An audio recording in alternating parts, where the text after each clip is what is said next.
क्योंकि 197 सीटों पर भाजपा की स्थिति है जो पूरी तरीके से क्लियर हो गई, यानी कि इन सीटों से भारतीय जनता पार्टी ने अपनी तस्वीरें साफ कर दी है, प्रत्याशियों का ऐलान कर दिया है और अब तक भाजपा ने 197 सीटों पर उम्मीदवार उतार दिए हैं। बाड़मेर, पचपदरा और बाड़ी सीट अभी पेंडिंग है। बाड़मेर से प्रियंका चौधरी और रूमा देवी का नाम चर्चा में है, तो वहीं पचपदरा की बात करें तो पचपदरा से अमरा राम के चलते पेच जो है वो फंसा है। बाड़ी सीट पर गिरिराज मलिंगा के नाम पर भी पेच फंसा हुआ है। 197 सीटों पर कुल मिलाकर तस्वीर साफ हो गई है। कई महत्वपूर्ण प्रयोग यहां पर भारतीय जनता पार्टी की तरफ से किए गए, क्योंकि कई पहले सूची आई सामने, उसमें भी हालांकि कुछ सीटों में प्रयोग किया गया लेकिन कुछ पर बिल्कुल भी प्रयोग नहीं किया गया, क्योंकि माना यह जा रहा था कि यहां पर प्रयोग करने की कंडीशन में भारतीय जनता पार्टी नहीं है। लेकिन फिलहाल आज की अगर बात की जाए तो आज जो सूची सामने आई है वो प्रयोगों से भरी हुई नजर आ रही है। कई नए चेहरे भी सामने दिखाई दे रहे हैं, लेकिन बड़ी बात यह है कि कुछ सीटों को रीओपन भी भारतीय जनता पार्टी ने किया है, जो कि वाकई में बहुत बड़ी बात है। पुनर्विचार किया गया है। कोलायत की अगर हम बात करें, पूनम कंवर भाटी को यहां से पहले प्रत्याशी बनाया गया, उसके बाद इसको बदल दिया गया और यहां पर ऐश्वर्य प्रधान मेरे सहयोगी हमारे साथ जुड़ रहे हैं ज्यादा जानकारी और लगातार विश्लेषण के साथ। ऐश्वर्य, आपने हर एक सीट का समीकरण बताया, विश्लेषण भी किया, लेकिन मेरा सवाल यह है, क्योंकि आपने बताया कि यहां पर प्रयोग तो किया गया है, एक तीर से भारतीय जनता पार्टी ने कितने निशाने यहां से साधे हैं?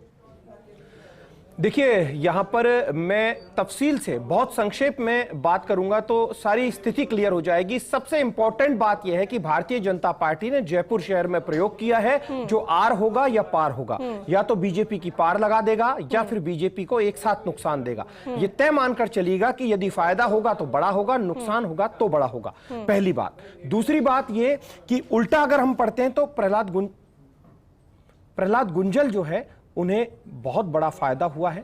प्रहलाद गुंजल को बिल्कुल ऐश्वर्य, मैं रोक रही हूं जरा आपको, क्योंकि देखिए 197 सीटों पर भारतीय जनता पार्टी ने अपनी स्थिति क्लियर कर दी है, यानी कि कहां से कौन सा उम्मीदवार उतारा जाना है ये साफ कर दिया है। 197 सीटों की स्थिति क्लियर है, तस्वीरें सामने आ चुकी है और जिस तरीके से हम विश्लेषण भी कर रहे हैं और बता रहे हैं आपको कि क्या रणनीति किस पार्टी की नजर आ रही है। हालांकि बीजेपी की आम बात करें, एक और सूची भारतीय जनता पार्टी के सामने आ चुकी है। 197 सीटों पर उम्मीदवार भारतीय जनता पार्टी ने उतार दिए हैं। बाड़मेर, पचपदरा और बाड़ी सीट की अगर बात की जाए तो अभी ये पेंडिंग है। बाड़मेर से प्रियंका चौधरी और रूमा देवी का नाम चर्चा में है।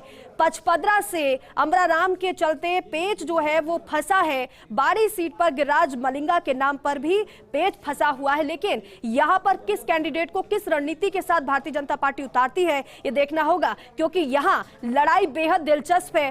टक्कर यहां पर कांटे का मुकाबला है। और आज की अगर सूची की बात करें, प्रयोगों से भरी हुई सूची नजर आ रही है और जिस तरीके से सहयोगी बता भी रहे थे कि जयपुर में यहां प्रयोग किया गया है, आर या पार की लड़ाई है। हनुमानगढ़ की बात करें यहां से तो भारतीय जनता पार्टी ने अमित चौधरी को टिकट दिया है। कोलायत से अंशुमान सिंह भाटी, यहां से पुनर्विचार के बाद भारतीय जनता पार्टी ने पूनम कंवर भाटी को रिप्लेस किया है अंशुमान सिंह भाटी से।